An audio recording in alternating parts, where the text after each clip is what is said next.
From Craig Rolson in Europe, David Gerber in Brazil, and our editor-in-chief and publisher, Don Oshman, it's time for this week's Sunday Night Week in Review.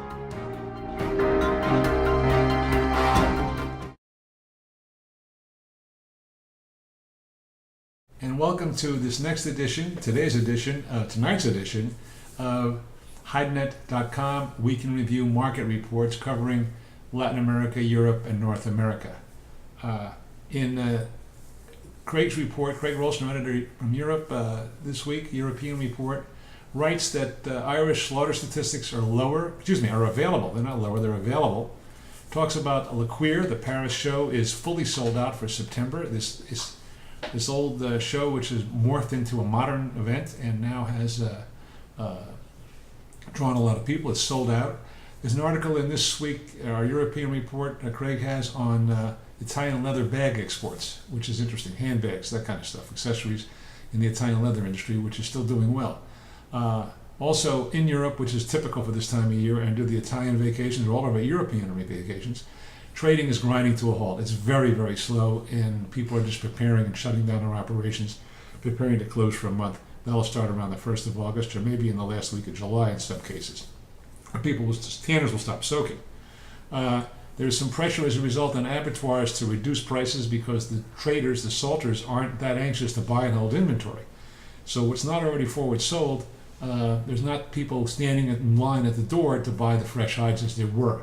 Not that they're giving them away, but the pressure on the abattoirs is starting to build a little bit to move product and lower prices for their fresh green hides. And as a result, most of the business that was done this week, Craig reports, were done in containerized shipments to the Far East, namely China. But selling it to Italy, they're done for the duration of the vacation. No more sales. And trying to get shipments in if you're a dealer in Europe. Craig has a very good report on the lamb and sheep market, what's going on in Spain and Europe and other places in the UK. And the veal skins are seasonally quiet. Craig delves into that and talks about what that market's doing. And basically it's a summer doldrums in Europe, which is expected and happening as it always does. In North America this week, things were kind of quiet too, although nobody shuts down for a week's vacation, but some people do take holidays. Meanwhile, the market could be called, in our opinion, firmly steady. Volume was slow, trading was slow, but again, prices didn't go down. Benchmark Texas sold on a CNF base between $109 and $111, which was interesting. Again, steady with last. They ticked up a little bit on Friday, as did other highs. The cow market seems to have stopped going down. It's not stronger, but the branded cow market, specifically where the volume is. And speaking of volume, we talk about that, how that production's down. Also, talking about exporting, the West Coast strike was threatened. It still hasn't happened. Both sides are negotiating, so hides are still being shipped out of the West Coast, which comprises, I think, over half of all American exports through those West Coast ports.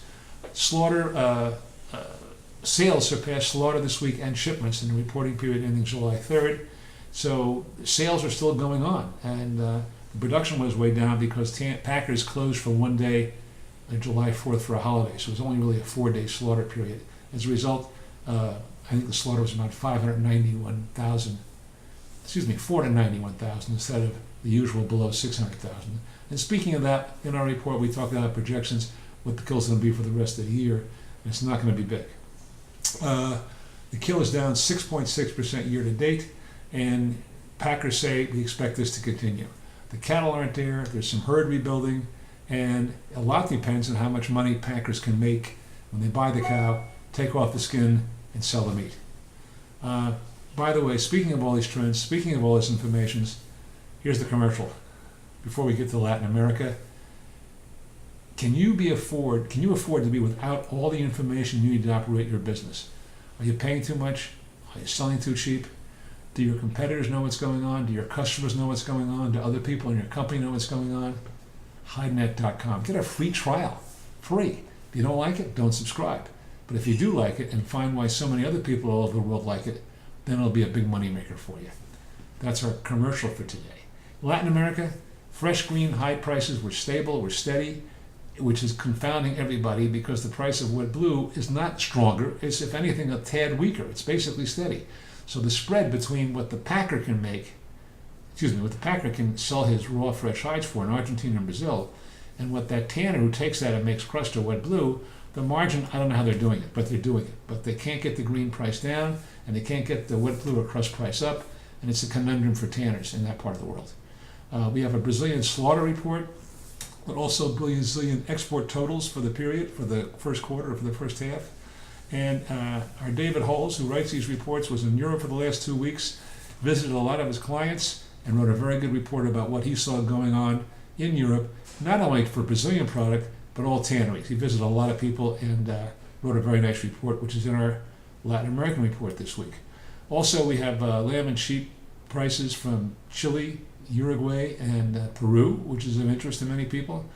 Brazil, the market basically is $1.95, but without Italy, sales have slowed. So it's all basically the Far East. Domestic Brazilian prices, domestic Brazilian business is slow. So there's a little underlying weakness or softness, let's say, in a TR1 wet blue price. Nobody's taken down yet, but you can't get up. And will it come down the next month? I don't know, because a lot of these tanners sold forward, but did they sell forward enough to rely on new Chinese business, which is not voluminous? So basically the undertone's a little bit softer. That's it for this week. Thank you for watching. We'll be back again next Sunday night. And again, try HideNet. It can only help. Thanks for watching. Bye.